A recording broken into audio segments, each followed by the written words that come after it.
Hi, welcome. So welcome back to Krokaru Channel, and today is going to be chapter 4 of how to get a job in Japan from overseas. So in today's chapter, we're going to be talking about taking interviews. So I will highlight 3 main points. So point number 1, taking an interview, researching about the company. Point number 2, some interview practice questions that people usually fail. And then point number 3 is going to be covering interview tips. All right, so let's get right into it. All right, so as I mentioned, point number 1 is going to be covering researching the company. So I know a lot of people usually when they think about researching about a company, they just look at the company's products or the company's, other side businesses, but that is not enough. You need to also research about the company's culture, the company's philosophy, the company's vision, and you need to relate it to yourself. So just researching and finding out about their vision and just mentioning it in the interview, that is not enough. So you need to deeply understand what is their company culture, what is their philosophy, what is their vision, and what is your own philosophy, what is your own vision. And then when you link the two together, that's going to really make you look like the perfect candidate for that position.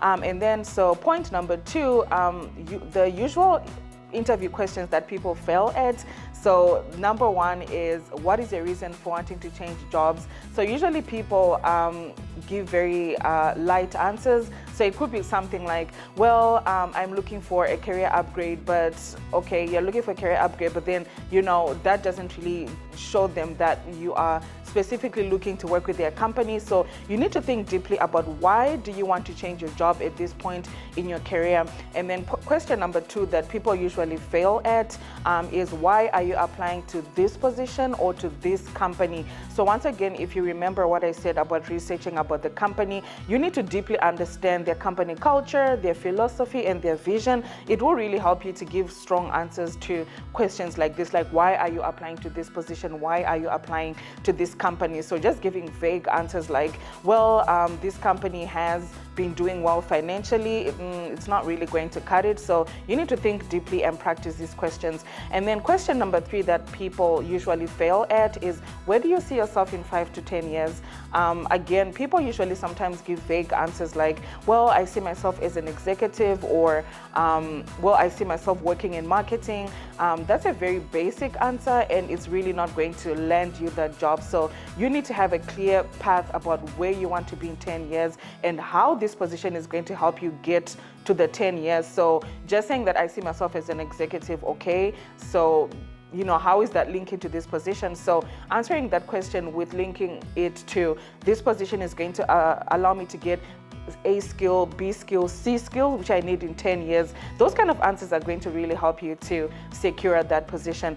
And then the final question that people kind of fail at is, do you have any questions for us? So people usually say, I don't have any questions, or basically, what is the salary? How many paid holidays? Like, it's good to want to know those kind of things, but honestly, at the interview stage, I wouldn't recommend you focusing on those type of questions like salary, paid holidays, vacations and things like that. Like, I would recommend you asking questions about, maybe more details about the role.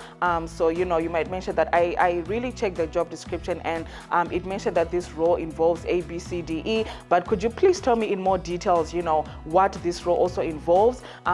Is there, or rather talk about future prospects in this position? Those kind of questions are more suitable and would definitely help you to land that job. And also, one tip I always give to candidates, or I've always told everyone, is so when you're practicing interview questions, don't just practice them in your head.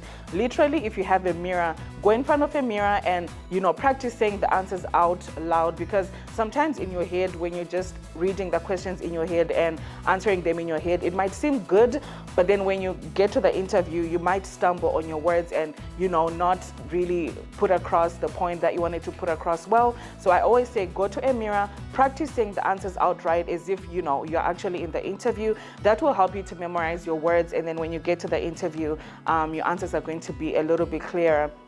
And then moving on to my last point, interview tips. So interview tip number 1 is be dressed to kill. Like literally, be dressed to kill. I know a lot of people sometimes they underestimate the power of dressing and appearance in an interview, but you need to look not perfect, but then you need to look on point. You need to look very professional, so you'd rather be overdressed.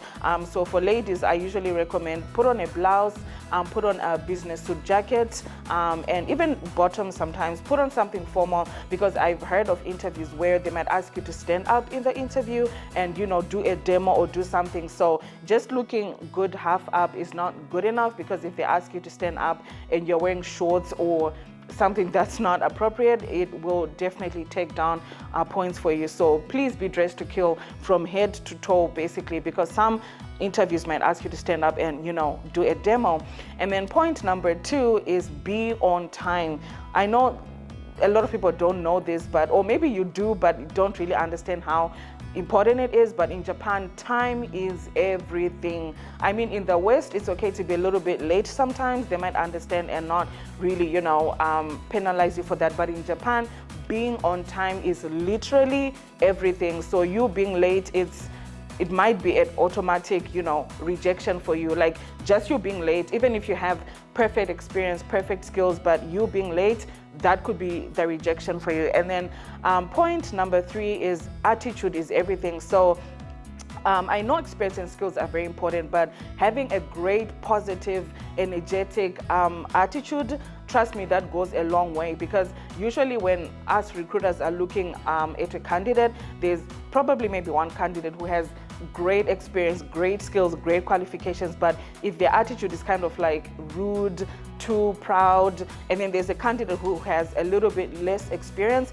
but they are so positive, they are humble, they are confident, trust me, we are probably going to go with the other candidate. So attitude and personality is everything. And then the last thing, I kind of touched on that a little bit on the last point, is be confident but not proud. There's a fine line between being confident and being proud. So in the interview, I understand it's normal to be a little bit nervous, but you know, don't show it too much and just apologize, you know, consistently. I'm so sorry, I'm so nervous, I'm so sorry, I'm so nervous. It's just going to make them feel like maybe she's not really at that professional level that we're looking at. So like I said, it's okay to be nervous, but also be confident and, you know, just show that you're the person for the job. So yeah, that's it for today, and I hope that was helpful.